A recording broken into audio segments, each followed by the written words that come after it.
have everyone here for our little webinar. We do have a couple of different places where we are going to sort of reach out and ask for your thoughts and opinions, but always feel free to raise your hand, put your questions in chat. We will have a Q&A at the very end of our session here today. But otherwise than that, turn on your cameras and welcome to our little webinar. We are Anania Bailey. We're your creative intuition. Today, I'm joined by myself, Dustin Bailey, our account executive here at Anania Bailey, handling all of our accounts. Joined with me is Nick Rigacki, our creative director, man of all different talents and trades. Very excited to see his insights on our rebrand rollouts, as we've had a bunch of those lately that we can kind of talk about, as you will see later on. And of course, we have Peter Anania, our managing director, who is the drive behind our agency, manning the chat and being our social butterfly as me and Nick, sit here on our soapboxes. Hey, Dustin, can I say one quick thing?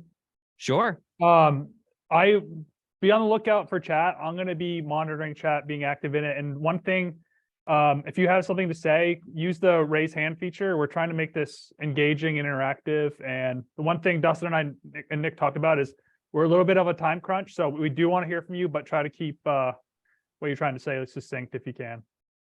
Yeah, we greatly appreciate it.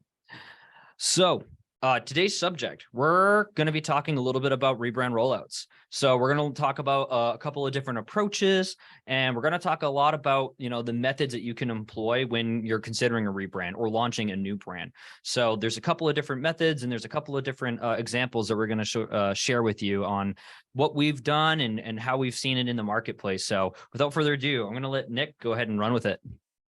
Yeah. Hey, folks. I know a lot of the people, we've kind of got a mixed audience today. And I know that some of you run businesses. Some of you do a little bit of what we do with Rebrand. So I don't want to talk down anybody. And the last thing I want to do is explain stuff too long. So I'm going to kind of move through some of this a little quickly and get to the meat of the discussion faster. But I think it would be remiss if we can talk a little bit about some of the essential elements that are present for any sort of rebrand.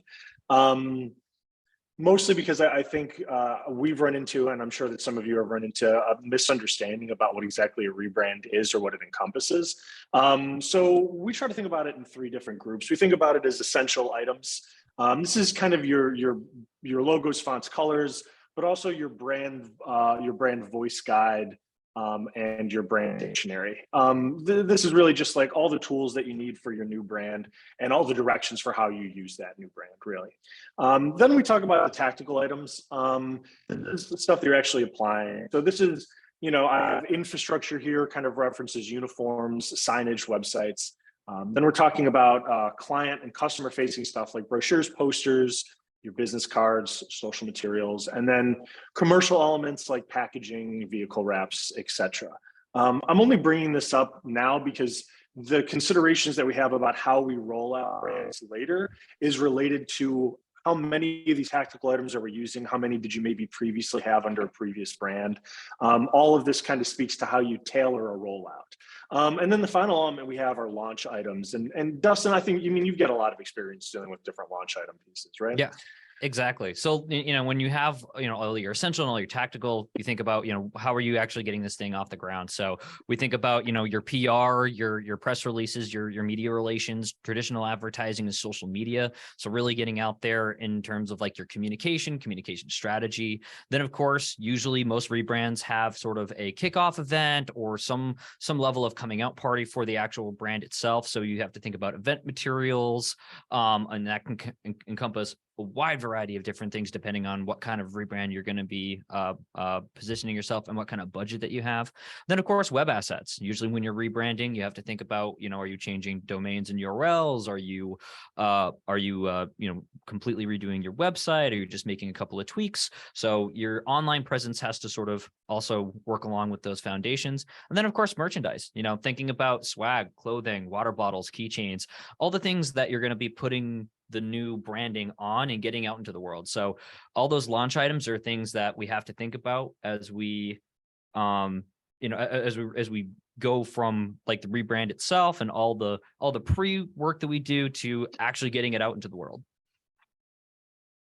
Yeah, and once we've kind of gathered all that, once we've taken a look at Peter's jump into the very end of the presentation, knew we should have found a different pilot. So what we have here, when we're thinking about pre-launch stuff, once you've kind of gathered these essential elements, tactical elements in your launch stuff, there's some essential pre-launch planning that you need to do before you get into any kind of rollouts. And the meat of really the discussion we're going to be having is what sort of rollout plans make the most sense for kind of maximum impact, right?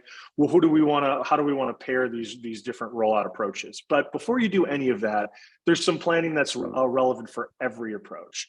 The first one that I really think that everybody needs to consider is the target audiences for your launch. And I use audiences plural here because I think too frequently people go, well, my target audience is my customers, right? Or my target audience is the community that I service.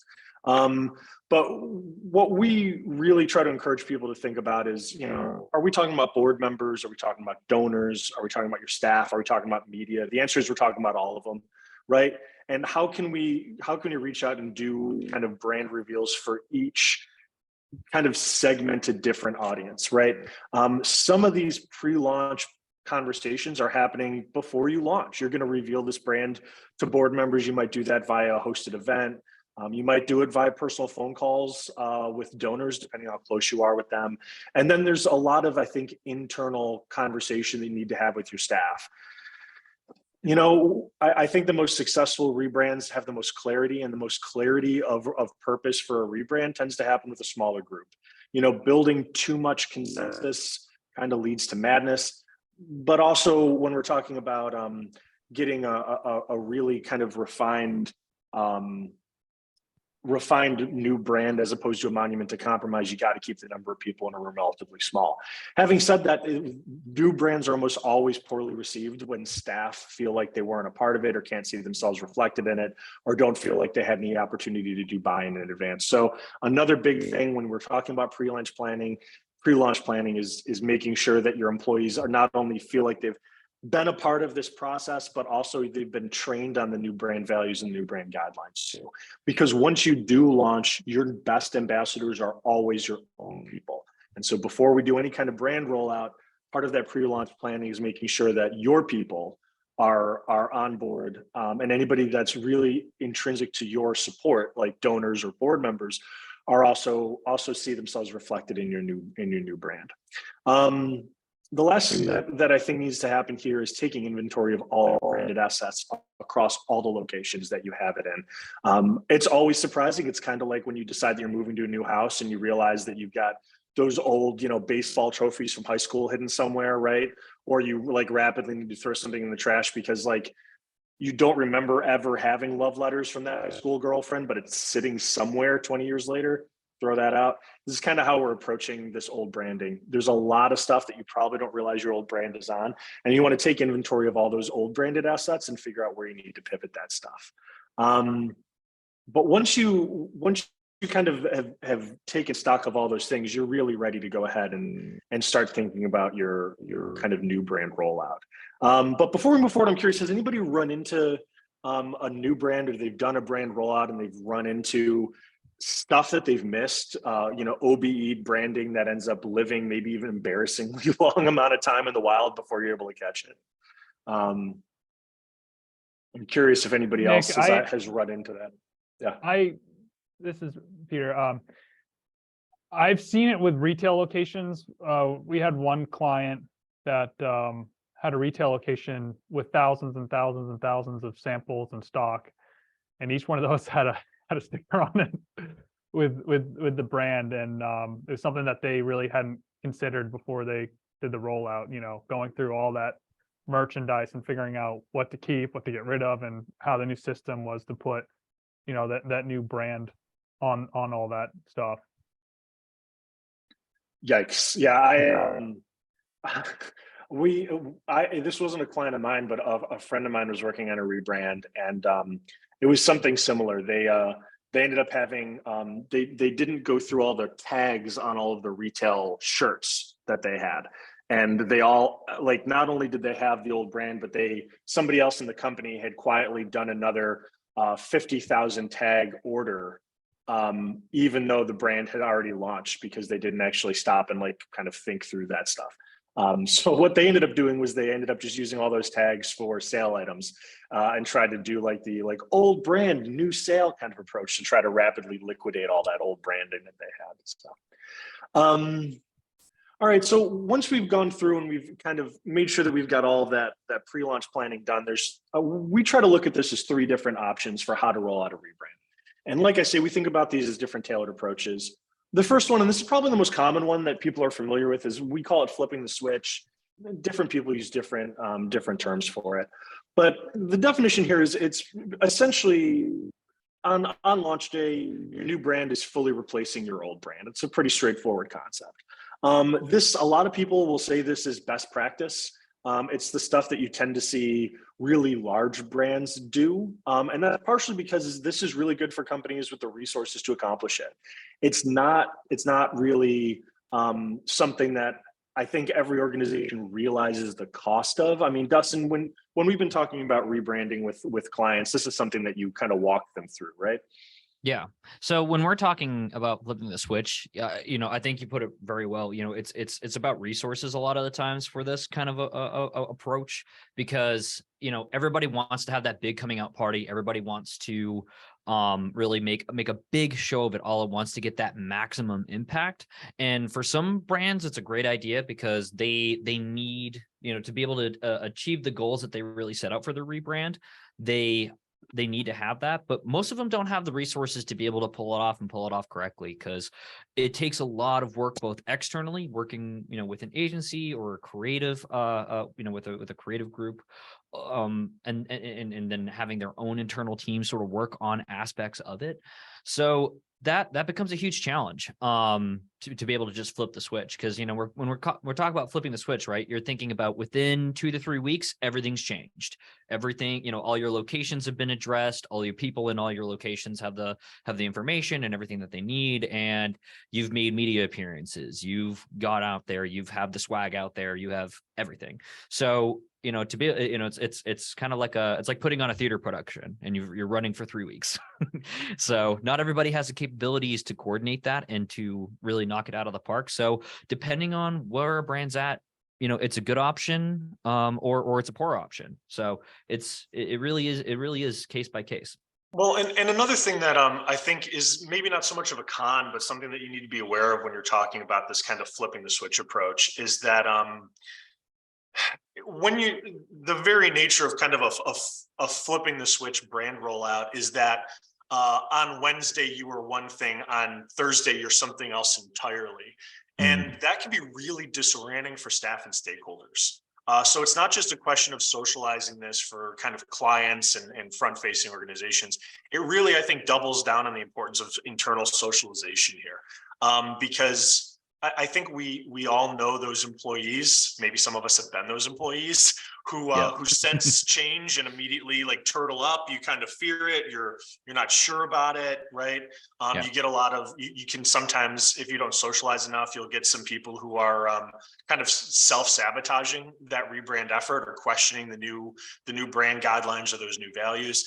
And that is made all the harder to deal with when the whole paradigm shifts in a day. So I think not so much a con, but kind of a pro tip there is, when you're flipping the switch, you really need to be cognizant of that kind of internal communication there. I always like to think back to JCPenney in 2012 as a classic example of not educating your people and not having enough internal buy-in for having that kind of flip of the switch kind of rebrand, because they did a lot of damage to their entire organization. And most people didn't know that there was a rebrand coming until they got the collateral in their hands. Yeah, never a good look. And also it really undermines, and this is less of an issue for smaller organizations, but for large organizations, when you start to hear those rumors or when you hear that stuff, it hurts your brand reputation the same day that your new brand is launching, which is never great, right? Yeah. One example that we have of a flip the switch that I want to bring up here is the Worthington Scholarship Foundation. And just a quick little background. don't feel the need to read all that text on there if you don't have the eyes or the time. But Worthington was a scholarship foundation, and they weren't cross-Maine, and they were looking to do a couple of different things. They wanted to kind of raise awareness of the scholarship generally. I think they wanted to improve the perception of the scholarship and really make it feel kind of elite and really a signatory of scholars that really are sort of next level. And then they frankly wanted to improve the applicant pool and ensure that the scholars that were getting these scholarships were in fact kind of elite, very special folks. And that meant a broad rebrand for them. And the flipping the switch was a really good option for them. One, their previous branding was super underutilized and it wasn't really well defined. So we didn't have to do a lot of searching in the basement to find previously branded stuff because they just hadn't really used their previous brand a lot. And the second thing that really helps this flipping the switch here, and there's a lot of different industries that are like this as well, but they're a scholarship agency, so they're along with the academic schedule. So everybody that they partner with, everybody that they work with, from high school guidance counselors to college partners to bank partners, all of them are expecting a new wave of branded materials to come their way for the new academic year. So for us, it meant that we kind of had a very hard delivery time for all these materials, which for them included websites, logo marks, posters, brochures. There's a whole slew of materials that we didn't want to board people with collateral slides. But all of that had to be delivered at the start of the new year. So it really kind of lended itself to doing a full flip of the switch, even for a relatively small organization, because all of these materials were going to have to be changed out anyway, and they were already kind of prepared financially and budgetarily to deal with that. The other thing that I think was helpful here, kind of almost counterintuitively, was the participation that we had in leadership. Dustin, you were dealing with a lot of the leadership crowd as we were sort of trying to socialize and get people on board with the rollout planning. What was that like?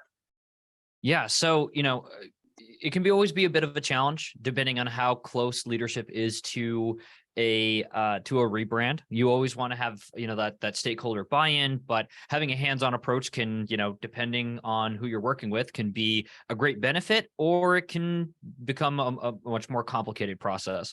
Thankfully, working directly with the executive director at Worthington Scholarship Foundation, it was a benefit. It was quick action. It was well coordinated. It was also keeping both her internal team and keeping us being held to the deadlines of making sure that everything needed to be done in time for that school year.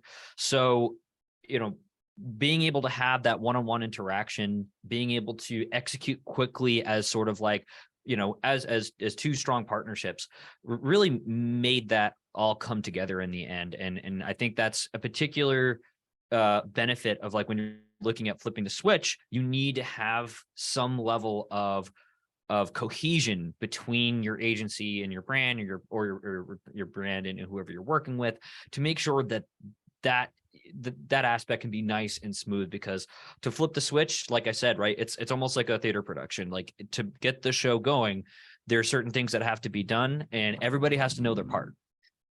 Yeah, and I'm sure we've all run into those times where we've had leadership be less than helpful, particularly around rebrands. I find that they tend to throw more grenades than they do good ideas when we're talking about particularly corporate or like broader leadership, board participation in there. And typically the most successful rebrands tend to really work where you've got somebody helping to guide that branding process with leadership and shepherding it on the client side as well as the agency side. This obviously is kind of an example to that rule, or exception to that rule. But yeah, it's an interesting example nonetheless. Let's go ahead and jump to option 2, which is a phased rebrand. So the two that we're going to talk about are phased rebrands and rolling rebrands or rolling transitions. They kind of notionally sound similar, but when we're talking about a phase transition, what we're really talking about is releasing parts of a brand within a well-defined time frame, and typically a relatively short time frame. It's like a slow motion flipping the switch, so to speak. This is the kind of thing that I think personally, in my experience, I've seen less often, but it's really effective when you're able to identify who needs it. It works well for companies that are either expanding into new fields or new areas, or kind of similarly, you've got a new business that's starting. So in that case, it's almost a brand launch as opposed to a rebrand launch, but it's a good tool for both. In both of these examples, I think it's organizations that have highly segmented audiences that do really well here, because when you do a phased rollout, you can allow yourself to have the new branding interact with different audiences and kind of take notes along the way. So if maybe you're going ahead and doing an initial brand relaunch, and you're curious how one segment, either geographically or in a particular age range, might react or respond to it, and then you're able to maybe make some subtle changes or dial in the messaging to inform the decisions that you're going to make along a different segmented audience. So in that sense, a phase rebrand is really helpful. There's a couple of downside, or there's actually really only one downside here that I feel really strongly about, and that's timeline. Again, Dustin, why don't you tell us all the reasons why timeline can get tough with a phase rebrand? Yes. So phase is, as it puts it, right, it's all built in phases. So you have to really adhere to making sure that those deadlines work. Again, it's really working with leadership and working with, the appropriate people, both internally and externally, to sort of make that happen. But it's one of those things where, like, a phase transition is really like a set of dominoes, and to make sure that you're going to hit them, all in the right spot, the right time, you need to make sure that you're going to be on point. So where we see sometimes the greatest challenges is, like, one part of the rebrand starts and then there's almost a reluctance to get to the next spot, or something gets pushed back, or something doesn't get approved. So then you're looking at the timeline, and then the timeline is going to extend. So that becomes a bit of a challenge for a lot of different brands if they are not ready to commit to the sort of harsh deadlines that it takes for a phase transition, because usually when you're looking at that, each aspect that, like whether it's a segmentation of an audience, or, it's a certain amount of like traditional digital or campaign related transitions that you're going to be making within those phases, a lot of things will be dependent on the phase before it. So if the phase before it isn't complete, then the next phase is going to start having those issues, and then the next phase, and then you start snowballing. So it's a bit of a challenge, but for many brands, it's the appropriate way to sort of give that extra time and that flipping the switch, because there's usually still a strong emphasis on having an event, having sort of a ballast point of, like, this is when we do this transition, and then, like, the next step is when we do this, whether it's our next annual event or something along those lines. Yeah, and it's, I'm seeing, Adam, your communication a little bit around a merger that you have coming up, and that's kind of like, that's sort of a perfect example, right, where a phase rebrand rollout might actually make a lot of sense. Not only because you've got very different audiences in Iowa and Illinois, but also because particularly when you've got a new merger, you're still trying to figure out how everybody works together. And there's a lot of opportunity for miscommunication, or people being a little misaligned, or, somebody just kind of dropping the ball, apart from any sort of cultural issues that might be happening across mergers, which are super common. And so having a phased rebrand where you're able to kind of test some assumptions, or, it might be one of those situations where people are saying, well, I really like option A. Well, I'd really like to try option B. A phase rebrand sort of allows you to play around a little bit with that. Yeah. And it also helps to keep the stakes a little bit lower than you have with a flipping the switch. And a lot of times, if you're just looking to have better coordination, better communication, just kind of a better sense of team, particularly after a new merger or a new expansion, the phase rebrand takes the pressure down. It doesn't feel like the Super Bowl. It doesn't feel like the big game, right? It feels like, hey guys, we got into the playoffs. Best of 7 series. Let's see how this goes. Sorry, baseball season opened yesterday, so that's kind of where I'm at. A phase rebrand example that I want to bring up here is one that we did with Rolling Embers. I don't think anybody can operate in the agency setting without working with a cannabis company right now, because they're just everywhere. It's like glitter. If you get it in your house, you're going to get it on everything else, and that's sort of how cannabis companies are in the industry right now. You end up with them everywhere. With Rolling Embers, what was interesting is they're opening the way a lot of new cannabis companies are in Michigan in this case, because suddenly it's legal to sell this product, right? Just because it's legal or decriminalized doesn't mean that the policy has been well thought out through the rest of the legislative system in state.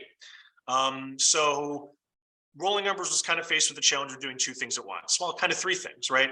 One, they're sort of rebranding and their product, right? They're trying to change how people think about cannabis differently in the state. So they're sort of dealing with a product rebrand, one. Two, they're trying to rush to market as quickly as they can because they know a lot of other companies are going to be doing the same and they want to define the space that they're in. But three, they're going to be running into a ton of kind of known unknowns and unknown unknowns.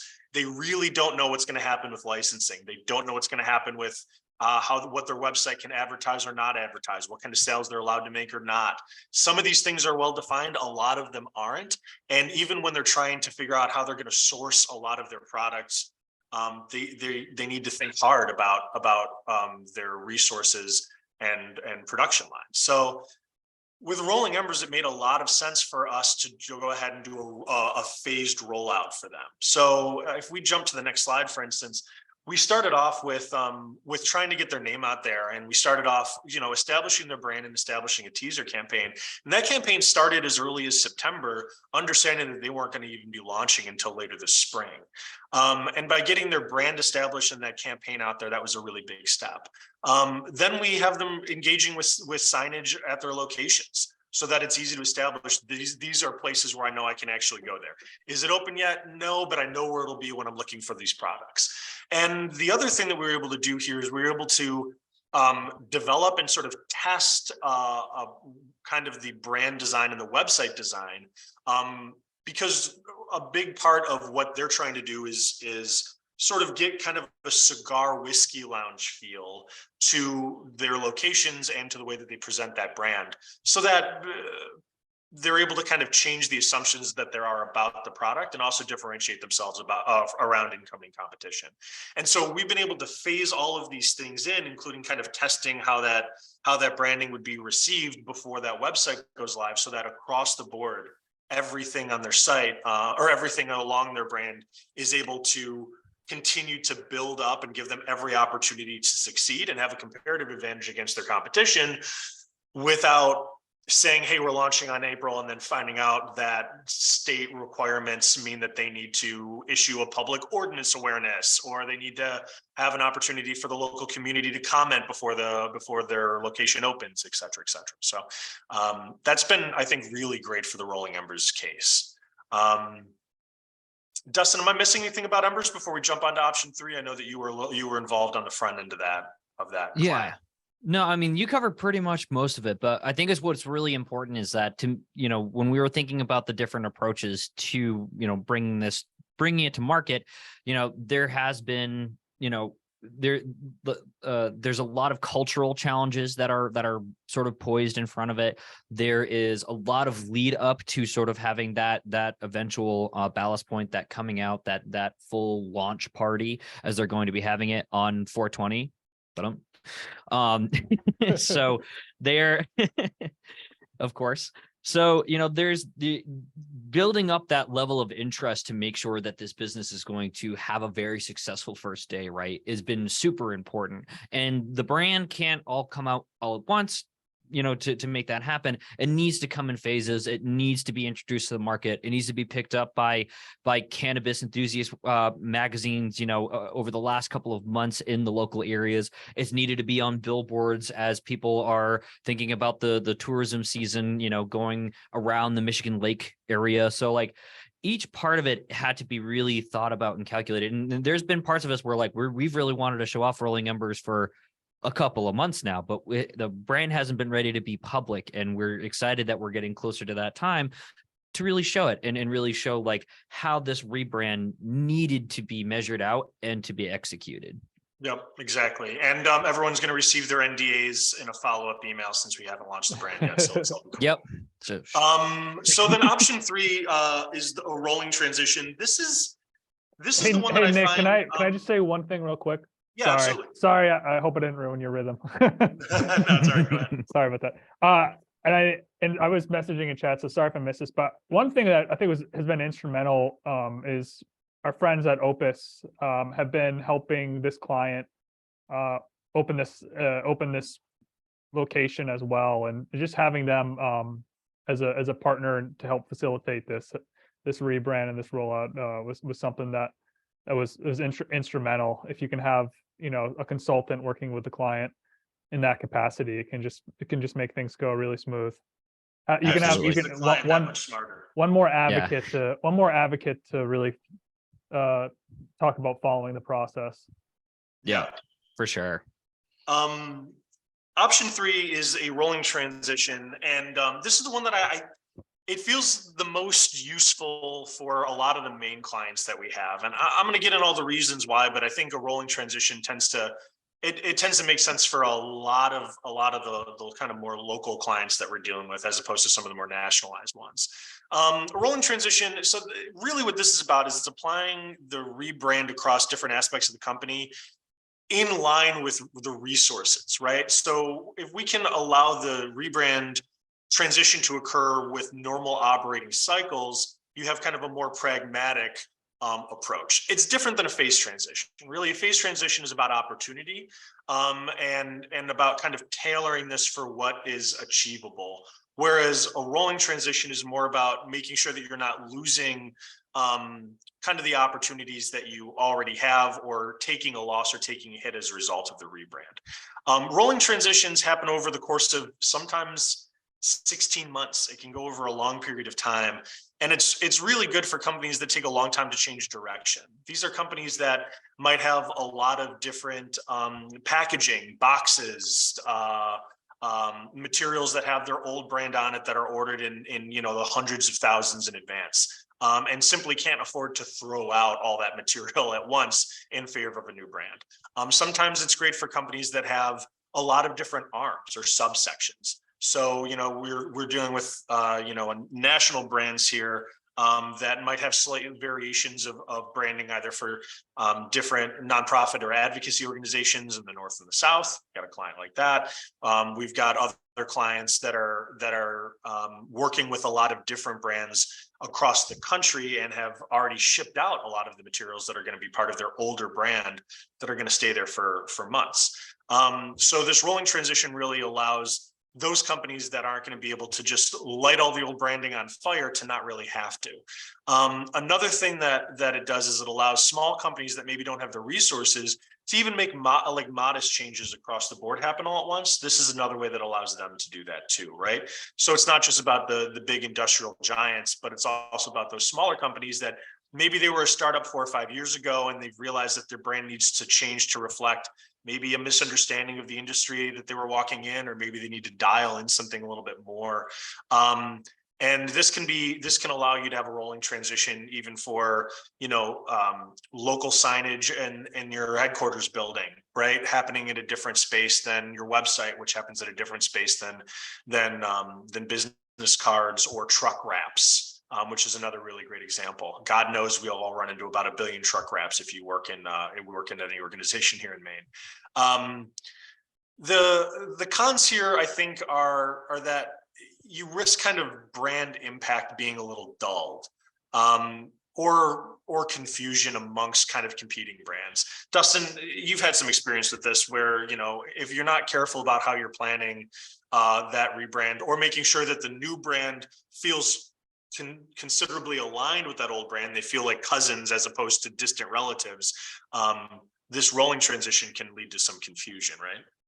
Yeah, so that becomes the biggest challenge, you know, and we're talking about different methods here between each one of these. And, you know, as we talk about, flipping the switch has that nice, powerful, immediate impact. Rolling is, you know, it's a much lower impact, but usually has to carry a certain level of momentum to make it continue to work. It can't stop and it can't start and stop and start and stop. It really does have to keep going with a certain level of momentum, because yeah, that's usually where most clients are going to have their biggest hold up. They're like, well, if we're going to change this, and we're going to have to change that and this and this and that. And usually nobody has the budget to be able to do everything all at once in a flipping switch kind of method. So it's really being careful about how you transition that brand and each aspect of it, as you put it. And a lot of it comes down to budget, you know, is making sure that you're going to have the funds available to hit your priorities. You know, like you need to make sure that you have your website done because you have X amount of traffic. You need to make sure that certain, truck wraps on your vehicles that are doing all of your most important work, get it first. That you're able to provide people your new branding, visual identity at an important conference, at the drop of a hat at the moment the logo is done, even though you don't have all the other assets really in place. So there's a lot of different areas where rolling can sort of make it a bit of a challenge, but it's manageable. It's much more manageable. And I see, both Derek and Matt's responses here too, and Derek says, there's ways that we are able to work on branded boxes and make those transitions. You know what I mean? Stickers are cheap and it's a great way to upgrade your boxes with new branding, for example. But to Matt's point, brick and mortar becomes a lot more difficult. And something that we really try to emphasize when we're talking about these rolling transitions is, where are your flagship stores, right? Where are these flagship brick and mortars that either you want to feature when you're showing off your rebrand, or are going to kind of be the best testing grounds or labs, or ones to get the most foot traffic that really allow you to take advantage of that rolling transition and be able to learn a little bit as you go, and also get the most kind of bang for your buck with that initial rebrand. Because like we're saying, you really want to make sure that you don't lose that impact, the rebranding impact, because you've gone with a slower or longer transition through it. We've got a client right now called WS Emerson that we've been doing a rolling transition with. And Emerson's kind of an interesting one. They've been a lot of fun, actually, because Emerson, they're a branded product company, right? They do branded merchandise for a bunch of other companies around the country. So they work with Coca-Cola. They do like 50% of all Carhartt's business. And so, from, screen printing, laser embroidery, twill, etc. They do product and merchandise. And that means that they've been a really great company to work with. They can kind of rapidly take the new brand and apply it places. And initially our concern was like, guys, just because you can screen print the new logo doesn't mean you should launch it yet. Please slow down. But what they were dealing with was, early on, they really needed to get their brand out to product shows and conferences.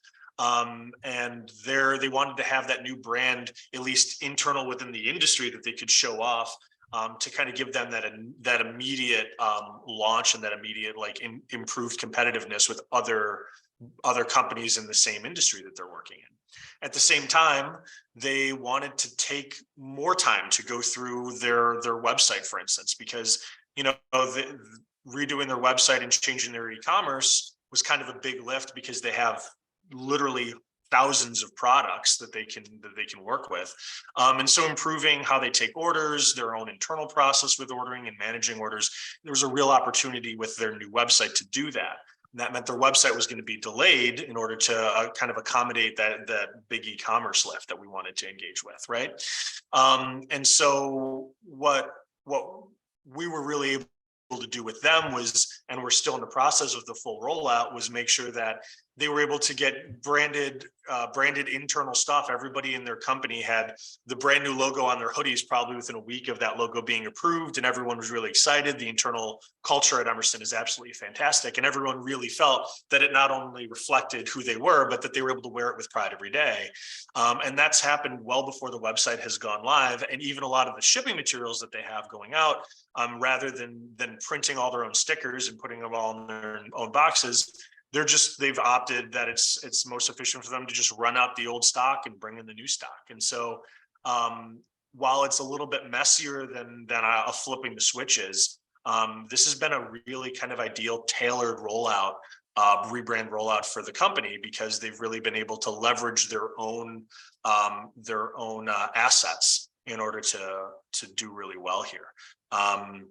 And I don't think that we need to revisit too much, Dustin, the cost to replace outright a lot of these items, but we've already kind of alluded to that.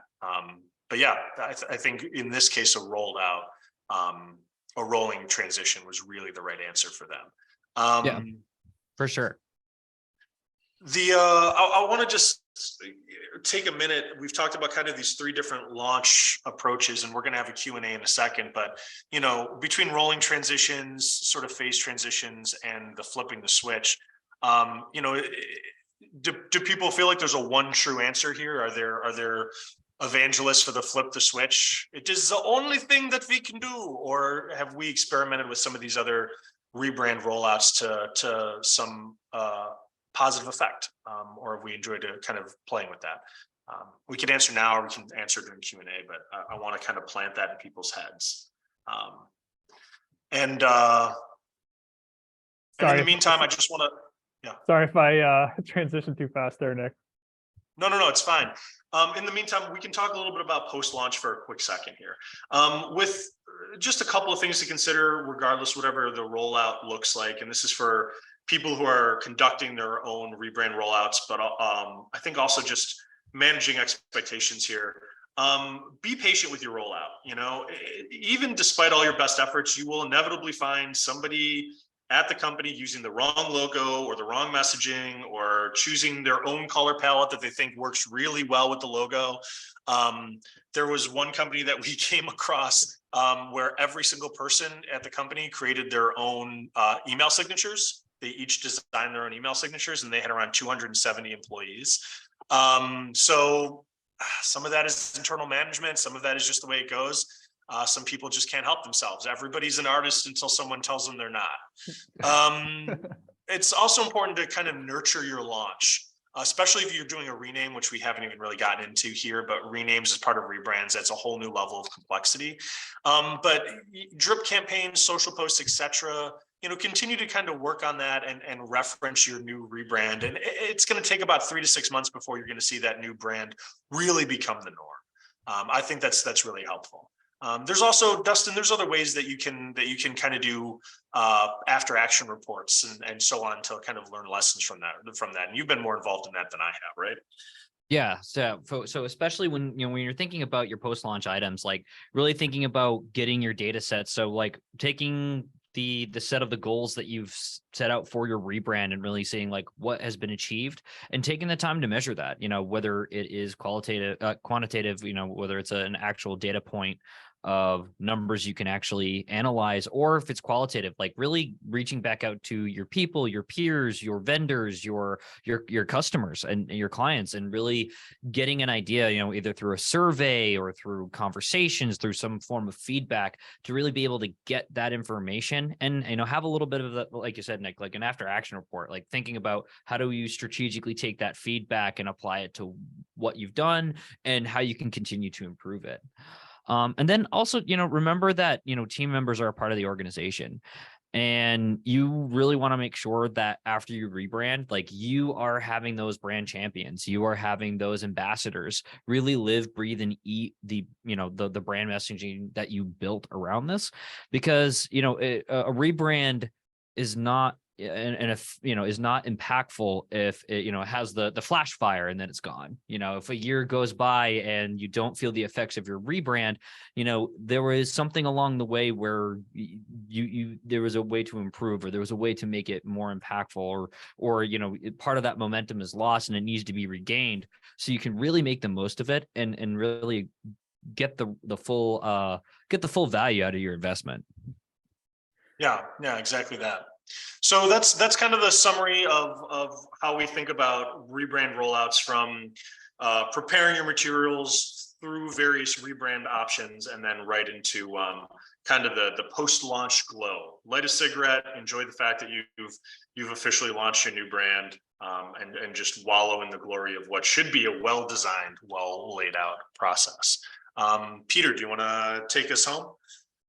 I was just say, Nick and Dustin, that's fantastic job. That's a lot of information that you just delivered concisely, and now we even have some time for people to come on.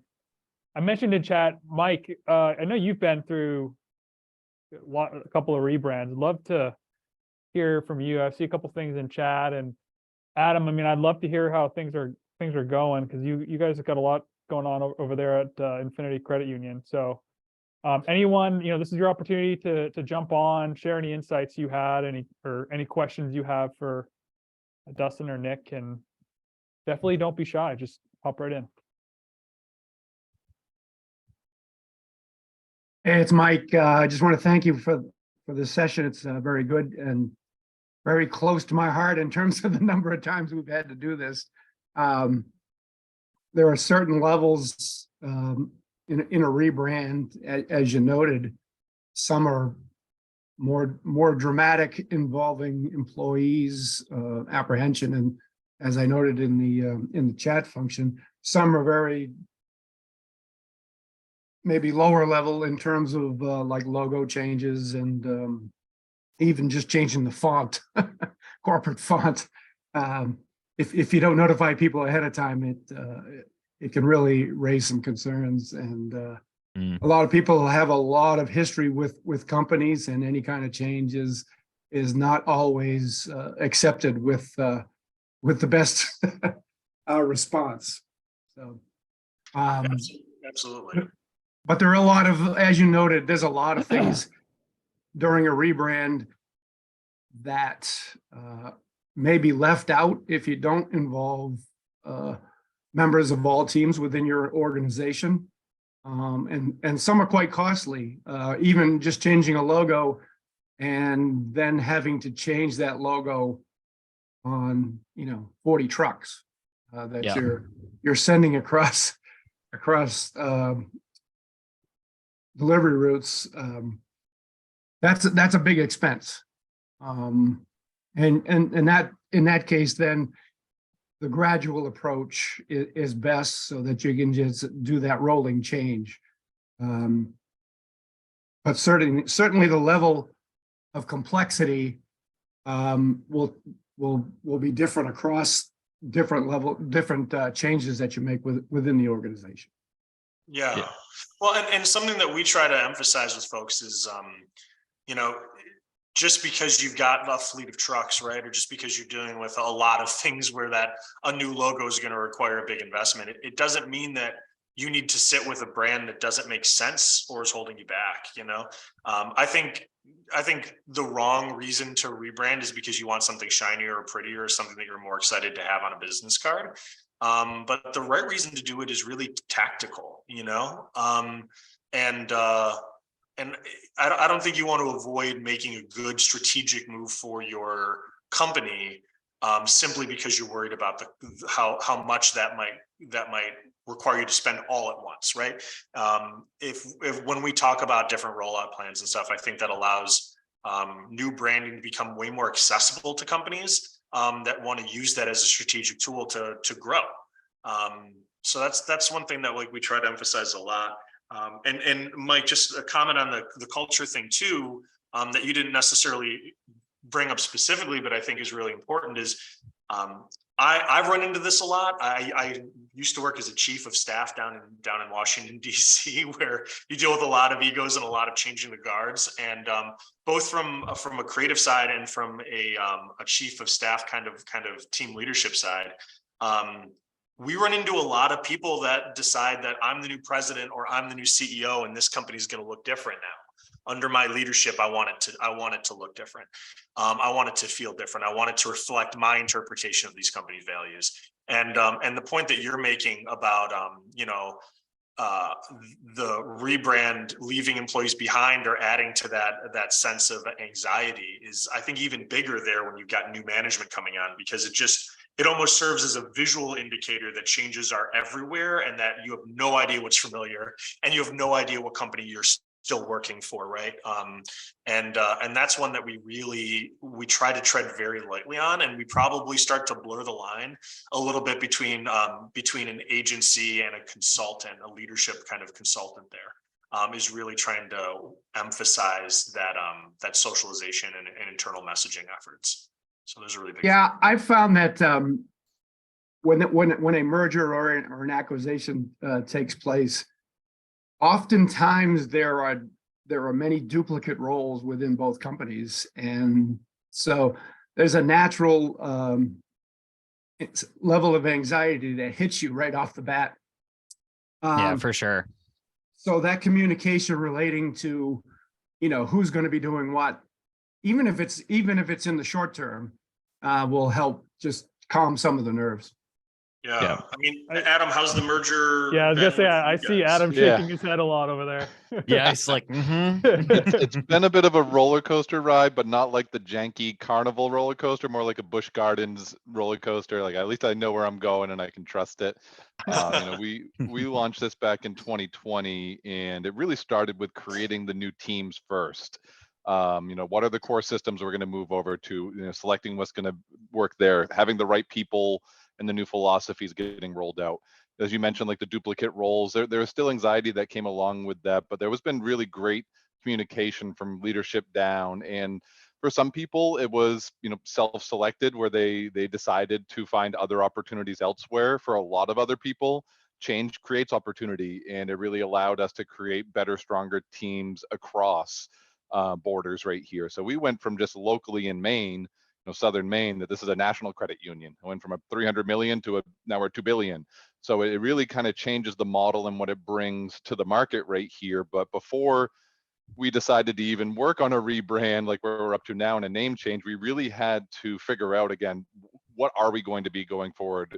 We were going to lead with financial wellness as really investor market rates. And now that we have the right people in the right seats, have people bought in, now it's kind of looking to what are we going to be doing different with name. Now, we stayed with Infinity kind of throughout, and actually that goes back interesting to the branding of John Deere, or like Deere Employees Credit Union, that's affiliated with John Deere, like the green tractors, and they are very particular about the name usage of who can use Deere.